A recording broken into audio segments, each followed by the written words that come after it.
Despite the efforts to make education accessible to everyone, it remained elusive to some, or perhaps not their priority. To bridge this gap, there are individuals who have taken steps to make education a transformative experience on the lives of the children and their communities as well. I'm Amelin Veloso, and this is Our Story.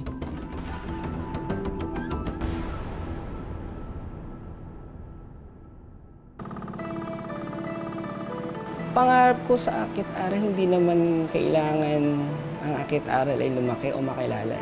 Ang pangarap ko, mas madaming community kami matulungan. Marami kaming mas maiangat ng buhay ng mga bata.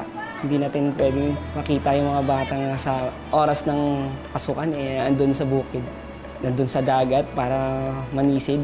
Bigyan natin sila ng chance. Mountaineering has always been exciting for Albert Atienza, but he never expected that there could be more to this kind of outdoor activity.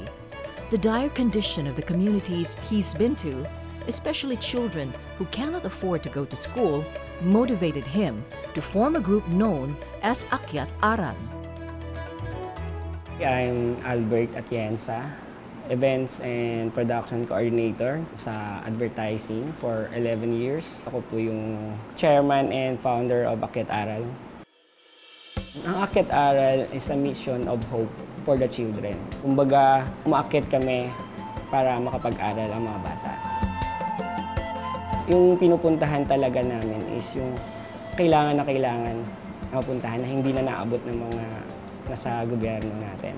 Kumbaga, binibigyan lang natin sila ng chance para makapag-aral. Karamihan sa community namin is tribo. Kumbaga, isa Dumaga tribe, Mangyan tribe, Igorot tribe. Malayo na sila, almost 2 to 3 hours na lakaran bago namin marating yung community. Dati, sumasama-sama kasi ako sa mga pag-aakit sa bundok. Mahilig ako sa mga travel. Habang umaakit kami, bakit hindi kami magdala ng something para may abot sa kanila. Doon nagsimula, siguro pipito lang kami nung that time. Hindi lang yung pag-aaral kumbaga gusto rin namin, hindi lang sila sa bundok lang sila, tatanim, tumutulong sa kanilang mga magulang sa bukid. Kumbaga, binibigyan namin ng chance para isa man lang sa kanila yung makapag-aral sa syudad. Doon nabuo yung Akyat Aral.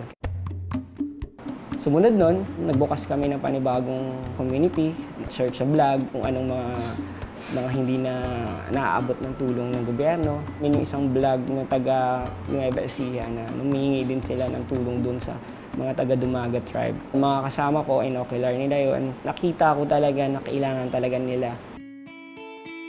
Unang event lang muna sa kami, nag-feeding, nag-medical, nagbigay ng lahat ng mga gamit nila. Then sumunod na event namin, pinag-isipan namin. Inayos namin yung classroom kasi sira giba-giba talaga. Nagkahoy pa din. Pero nung binagyo ulit, wasak na naman.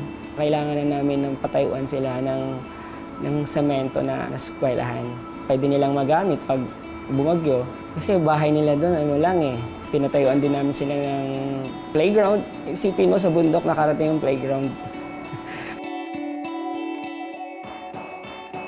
Ang Akyat Aral is almost 6 years na rin. At napagtayuan na namin sila ng classroom, playground.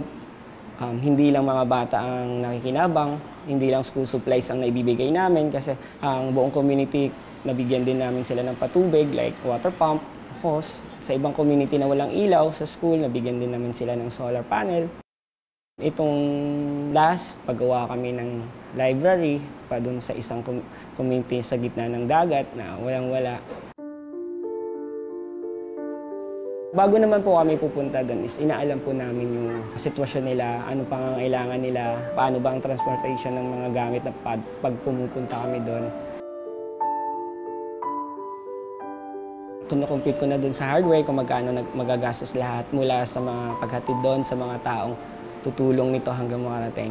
At dinideclare ko kung magkano kailangan ko. Halimbawa, nangangailangan ako ng almost 100,000 o 120,000.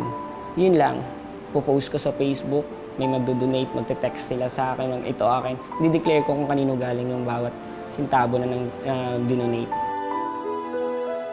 Mga 100 na tsinelas, may taong nagdo-donate nun. 50 akin, 20 akin, lahat sila nagko-contribute. Sa kanila galing to. So sumama sila, alam nila, sa kanila yon. Ayoko kasi yung sasama sila na wala silang participation, na wala silang contribution. Kasi hindi nila mararamdaman yun eh. Wala dito yun eh. Hanggat maaari, lahat may participation dito. Maraming salamat po! Ang ano ng Akyat Aral is yung edukasyon talaga ng mga bata. Pero hindi lang kami nakapokus doon eh. Kailangan din namin tulungan ng pamilya nila, ang pamumuhay nila. Paano namin maangat? Hindi lang pabalik-balik kami doon, yun pa rin sila. Gusto namin pagbalik namin, may nakita kaming pagbabago. Masipag ng mga anak nila pumasok, Saturday, Sunday nilang sumasama yung mga bata sa bukid. Pagpatayo kasi ng classroom, ayaw namin na binabayaran yung mga taong magpapatayo. Kailangan namin involved dito yung mga magulang, mga tatay, mga nanay, tulong-tulong. Dahil sa kanya, sa inyo yan eh. Hindi namin didikitan yan ng pangalan ng Akyat Aral. Pagkatapos namin yung turnover sa inyo na yan, hindi namin angkinin yan. Ayaw din namin na nakadepende lang sila sa amin. Umaasa lang sila na may darating. Hanggat maaari, kinakausap namin ang buong community na andito lang kami, susuportahan lang namin kayo, pero huwag kayong umasa sa amin. Kasi may mga ibang community na binibitawan namin dahil, kumbaga, wala na yung respeto eh. Marami nang pumupunta sa kanila, aasa na lang, di na lang silang magtatrabaho kasi may darating eh. Ayaw namin mangyaring ganun.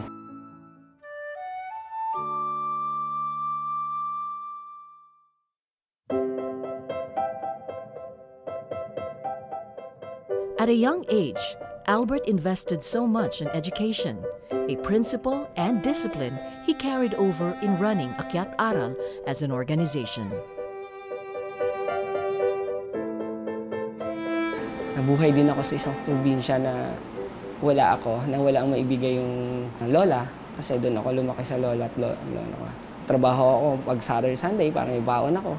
Kahit walang baon ang binibigay sa akin, papasok pa din ako. Kailangan kong doon tumira sa teacher ko para papatuloy lang ang pag-aaral ko. Ayun, meron akong dito na pinaglalaanan, yung pag may pera ako extra, hinuhulog ko dito para doon sa project na darating. Normal na sa akin yung pagtulong sa mga kabataan. Naging Rotaract Club ako, active ako. Naging SK President ako doon sa lugar namin. So, ang mga tinutulungan ko doon, yung mga batang nasa kalye. Meron akong inaalagaan ngayon sa amin almost 11 years ng mga kabataan. Almost 70 plus na sila. Nakakatawa din kasi dito sa office na pinagtatrabuhan ko. Tinutulungan nila ako paggawa ng concept, na pag-isip ng mga logo, kung anong gusto ko, i-explain ko lang sa kanila. At saka yung mga boss ko, talagang andun, support sila. Naging interesado ng mga batang pumasok dahil natulungan nila magkaroon ko ng mga gamit. Ang Akyat Aral, binuo namin to para hindi kumita ng limpak-limpak na salapi. Ayaw namin dumating sa point, walang project, maraming nagsisend ng pera. Ayaw namin tumanggap po nun. Pag gumawa kami ng project, dun lang papasok. Saan napupunta yung pera, para saan yung dinonate, dun sa isang proyekto. Wala kaming pera, sa totoo lang, pero marami po kaming nagawa. Sobrang blessed ko dahil yung mga taong nakapaligid sa akin, nandun yung support. Happy ako dun sa group sa Akyat Aral dahil maraming naniniwala. Lalo na lang ilalagay ang sarili niyo sa kahirapan pag wala kayong tiwala sa sarili niyo. Importante, sa edukasyon talaga natin, i-focus ang sarili natin. Kahit anong hirap, mag-aral tayo. I am Amelin Veloso. Join us again next week as we tell you more stories that inform and inspire.